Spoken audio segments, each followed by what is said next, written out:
Friends hi. Okay, onions ఎర్రగా ఎగిపోయింది చూడండి. ఎర్రగా ఎగాలండి, లేదా పచ్చి కంపు కొడతాయి ఆనియన్స్. చక్కగా ఎర్రగా ఎగిన తర్వాత మర్చిపోమాకండి ఎక్కడున్న బాదం పప్పు.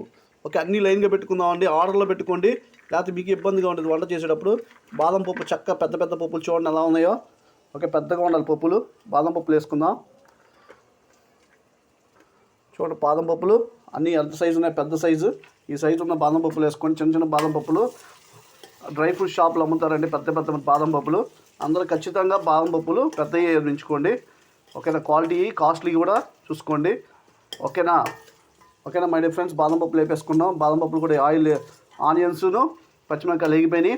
ఓకేనా, మళ్ళీ చెప్తున్నాను, ఫస్ట్ ఆనియన్స్ వేగడానికి ఆనియన్స్ పచ్చిమిరపకాయలు వేసిన తర్వాత పసుపు కారం పసుపు ఉప్పు వేసేసి తిప్పేసిన తర్వాత ఆనియన్స్ ఎర్రగా వేగిన తర్వాత బాదం పప్పు వేసుకోండి. ఓకే, బాదం పప్పులు చక్కగా బాదం పప్పు వేసుకోండి. బాదం పప్పు కూడా 5 మినిట్స్ వేపండి. చక్కగా నీట్గా చక్కగా 5 మినిట్స్ వేపిన తర్వాత ఓకే బాదం పప్పుని నెక్స్ట్ ఏం చేద్దాం, తాజా మటన్ రెడీగా ఉందండి మన దగ్గర మటన్. ఓకే, 5 మినిట్స్ చూడండి, 5 మినిట్స్ వెయిట్ చేయండి, జస్ట్ 5 మినిట్స్. ఓకే, వెయిట్ చేసిన తర్వాత ఏం చేసుకుందాం, మటన్ వేసుకుందామండి. ఓకేనా. Okay hi friends. ఓకే, అందరూ మాత్రం మర్చిపోమాకండి లైక్ షేర్ సబ్స్క్రైబ్ చేయడం.